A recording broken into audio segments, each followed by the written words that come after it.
حیات یہ تو گنجا کہہ رہا ہے عبداللہ صاحب کو. یا اللہ میرا تو دماغ پھٹ جائے گا قسم سے. چپ.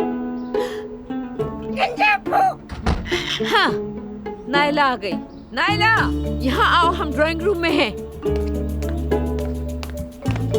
امی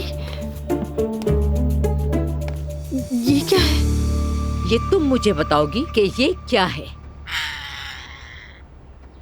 وہ امی ہمیں کسی نے دھوکہ دے دیا. کیا مطلب دھوکہ دے دیا؟ ہمارا فرنیچر بنانے والا بھاگ گیا اور یہ طوطا ہمیں دے گیا. وہ کیسے بھاگ گیا بیٹی؟ اس پہ شاید کوئی قرض تھا تو بس چلا گیا.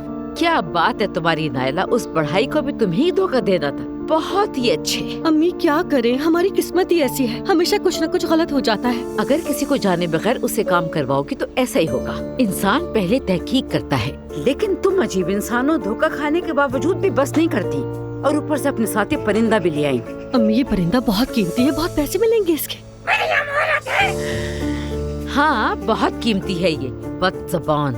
چپ کرو چپ کرو، چپ چپ ہو جاؤ. جو اس طوطے نے سنا ہے وہی بول رہا ہے. یہ شاید اس کارپینٹر کی بیوی کا نام بھی مریم ہو سکتا ہے نا امی؟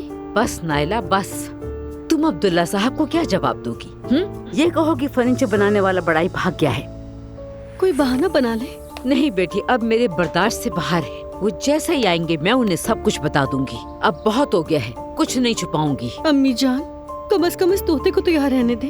اس گھر میں بس یہی تو ہے جو میری سنتا ہے، مجھ سے بات کرتا ہے.